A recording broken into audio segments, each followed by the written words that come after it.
Hi, welcome to CastAndLoose Living Room. I'm Lynne Marie Rosenberg. I am here today with Adam Howard.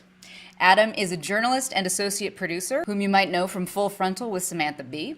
You might not know him for his artwork, but I highly recommend you follow him on Instagram. I have an Instagram account for art stuff called, it's like Adam T. Howard Art, so at Adam T. Howard Art. Highly recommend you follow his work. Is awesome. Thank you.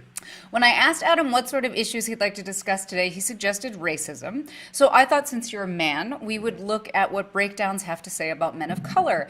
But as I was going through my collection, I was floored by how many terrible breakdowns I have specifically for black men. Oh, good. So we're going to focus right there.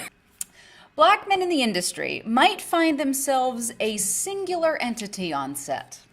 Leroy, male 25 to 35, African American. A young LeVar Burton at heart, aware he's the token black friend, but totally cool with it. The young LeVar Burton at heart. I don't know how one plays that. Nor do I know what LeVar Burton would feel about that. Sometimes they may find themselves the subject of some odd classification. John, an African American who is very Americanized and acts more white than black. Prototype Donald Glover. That's not cool. I know! That's like ridiculous. Occasionally, you might find yourself the subject of an homage by another kind of actor. Chucky, 18 to 22 years old, Caucasian male. Chucky is a short, fat, white kid who thinks, acts, and talks like he is a 40-year-old black male.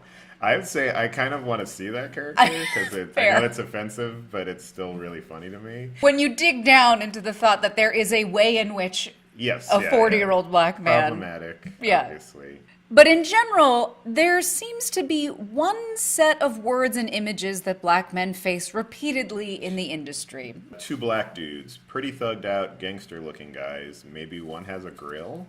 18 to 30 years old, may involve some freestyle dancing. Natural swag would be nice. A gangster, male, African-American, sloppy dresser with bandana around his head, opportunist, carries a rifle, must be comfortable with guns. This is, hurts my soul. Thug, 18 to 24, black gang look, possibly tats, angry. The character's hard exterior hides a good guy underneath. I think hurts my soul is an excellent point. I mean, and the thing is, when I was collecting these for today, this is 3 of probably 15 that I came up with instantly. Yeah. If this is what our culture is made of, if words define experience or words define representation, then this is what we're showing ourselves in our popular entertainment. There's a story I always tell when people ask me about sort of why I got into journalism, and I didn't have this thought at the time, but I think about it now.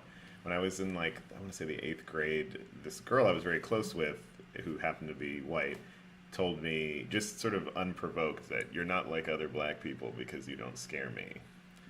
And it was like, you know, age 14, it was very upsetting then. I always come back to it a lot, though, because even then I sort of unpacked the remark, and I knew that it was coming from a place of someone who, like myself, had been raised on watching the local evening news, which was coming out of New York, where you were constantly seeing the quote-unquote stereotypically thuggy, sort of, you know, unidentified black man, right, who was being held responsible for every crime.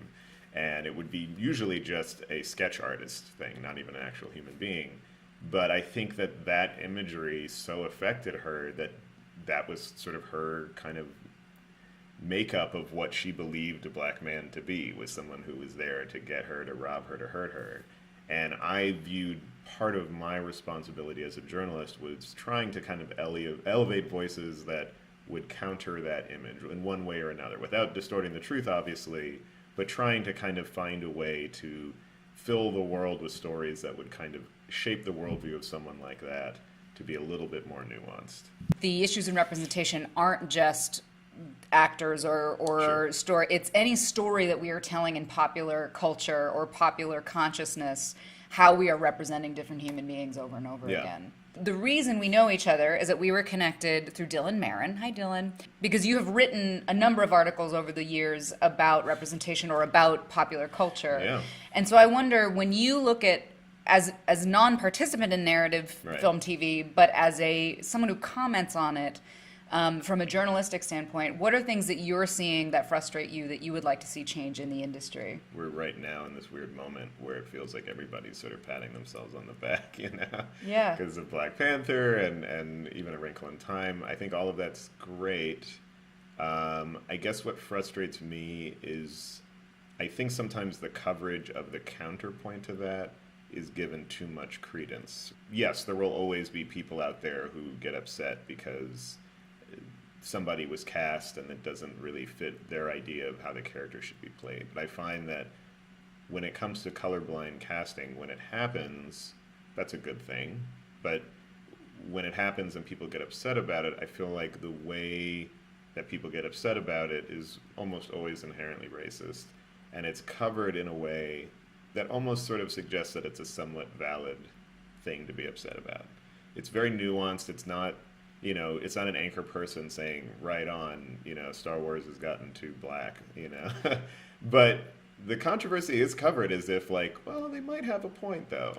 From my perspective, you know, I grew up, I loved Ghostbusters. I remember playing it on the playground with my friends and wanting to be Peter Venkman, and my friends being like, no, you can't be him, you have to be Winston. It came up in, like, the new Stranger Things, too. This is the only choice I have in this entire movie universe. In a lot of movie universes when I was a kid, you know, it's just a very natural thing. You see a black person on screen and that's the person you're like, I guess I'm going to identify with them. And for my parents' generation, it was even worse because they grew up in like the Step and Fetch It era. I mean, Malcolm X wrote about this, how he'd go to the movies and he would be so humiliated when the black character came on screen because they were an embarrassment. You know, for my generation, it's like, okay, we got to be kind of cool, but we were usually there to be comic relief or to just be kind of a token thing. Now, you know, I can't imagine how I would have felt as a kid to go see Black Panther and just the whole movie is filled with people that look like me and talk like, well, maybe don't look like me, but certainly, you know, are of my culture. And, you know, they're just, you can't understate how significant that can be, what it can mean to your psyche, even if it's something that's not real, you know. And I feel like whenever people are having these discussions and these debates, they should always think about how they received this kind of material when they were a kid. When you see things as a kid, it leaves a very strong impression on you that you have potentially for the rest of your life. You know, long after we're gone, the movies and the television and the art that we created at this moment is going to be mulled over, and people are going to be looking at that for clues as to, well, what were we thinking at that time? And that's one thing I'm hopeful about, is that I hope that we start doing more material that speaks to this moment we're in, because it's sort of surreal while we're going through it, and it's hard to kind of take stock of it all. I hope that the writers and the craftsmen and the artists are really thinking about how are we going to kind of set up the legacy of this weird moment in time we're living in for 20, 30 years from now. Yeah. Well, I hope if it's 100 years from now and you're watching this, that something has changed since we recorded this video. Thank you so much for being here today. Thank you. Thanks for watching. Take care of each other and be professional.